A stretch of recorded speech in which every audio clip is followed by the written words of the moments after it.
اعوذ باللہ من الشیطان الرجیم بسم اللہ الرحمن الرحیم اللہم صلی علی محمد و آل محمد وعجل فرجہم۔ آپ تمام ناظرین کی خدمت میں، بالخصوص خدیجہ ٹی وی چینل کے مشاہدین و ناظرین کی خدمت میں، ہمارے اور آپ کے پہلے امام امیر المؤمنین علی ابن ابی طالب علیہ السلام کی ولادت کی مناسبت سے تہ دل سے مبارکباد پیش کرتے ہیں۔ امیر المومنین کے بارے میں گفتگو کرنا چند دقیقے میں نہیں ہو سکتا، لیکن جو اہم باتیں ہیں وہ آپ کے سامنے میں پیش کروں۔ صاحب کتاب صاحب الانوار نے بیان کیا ہے کہ امیر المومنین علیہ السلام کے 300 القاب قرآن مجید میں ملتے ہیں۔ سب سے مشہور جو لقب ہے امیر المومنین ہے، اور یہ لقب امیر المؤمنین صرف و صرف مخصوص ہے امام علی علیہ السلام سے، یعنی دوسرے ائمہ اطہار کو آپ امیر المؤمنین نہیں کہہ سکتے ہیں۔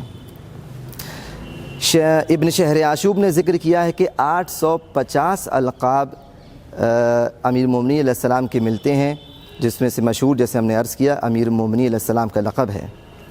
آپ کی والد گرامی فاطمہ بنت اسد اور آپ کے والد جناب عمران ہیں۔ جناب عمران کے جو لڑکے ہیں اس میں طالب ہیں، جعفر ہیں، عقیل ہیں، اور آخری امیر المؤمنین علی ابن ابی طالب علیہ السلام ہیں۔ آپ کے بیٹے طالب کی مناسبت سے ہی جناب عمران کو ابو طالب کہا جاتا ہے۔ جناب فاطمہ جب خانہ خدا میں تشریف لے گئی ہیں ولادت کے سلسلے میں، تو خود فرماتی ہیں کہ جب میں داخل خانہ کعبہ ہوئی تو میں نے وہاں 5 عورتوں کو دیکھا۔ جناب حوا تھیں، جناب آسیہ تھیں، جناب سارہ اور جناب موسیٰ کی ماں، اسی طرح جناب مریم بھی وہاں ان کی مدد کے لیے آئی تھیں۔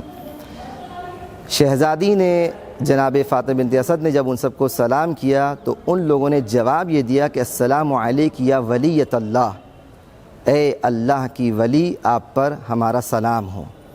امیر المومنین علیہ السلام کی جب ولادت ہو گئی خانہ کعبہ میں، تو اب خانہ کعبہ کے اندر کیا ہوا اس کو بس میں اشارتاً بیان کروں کہ پہلے تو جب ولادت ہوئی تو جناب امیر المومنین علیہ السلام نے ان تمام خاتون کو جو جنت کی خواتین تھیں ان کو سلام پیش کیا، اور ان لوگوں نے امام کا جواب دیا اور ان کو آغوش میں لیا۔ ان خواتین کے بعد پھر انبیاء کا آنا شروع ہوا خانہ کعبہ کے اندر، ان کی ارواح آئیں۔ جناب آدم آئے، جناب نوح آئے، جناب موسیٰ آئے، جناب عیسیٰ آئے، اور ان لوگوں نے جب وہاں حاضری دی ہے تو ان سب نے امیر المومنین علیہ السلام کو سلام کیا اور امام نے جواب دیا۔ انبیاء کے بعد ملائکہ کا سلسلہ شروع ہوا، اور ملائکہ نے آ کر امیر المومنین کو سلام کیا، اور بعض روایت میں ملتا ہے کہ اس نومولود کو ملائکہ عرش الہی پر لے گئے اور پھر دوبارہ کسی سفید جنتی کپڑے میں لپیٹ کے اور قنداق میں لے کر آئے۔ 3 دن تک یہ سلسلہ اور یہ کرامات اور یہ غیبی اور ملکوتی باتیں ہوتی رہیں، اور اس کے بعد فاطمہ بنت اسد خانہ کعبہ سے باہر تشریف لاتی ہیں۔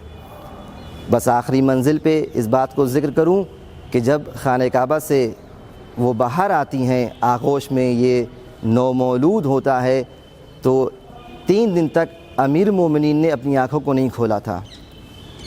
جناب رسالت مآب تشریف لاتے ہیں اور اس بچے کو اپنی آغوش میں لیتے ہیں۔ امیر المومنین اپنی آنکھ کھولتے ہیں، رسول اللہ فرماتے ہیں کہ اے علی، تم نے ہم کو دیکھنے سے مخصوص کیا اور 3 دن تک اپنی آنکھ بند رکھی، اور ہم تم کو ولایت اور وصایت سے مخصوص کرتے ہیں۔ والسلام علیکم ورحمۃ اللہ وبرکاتہ۔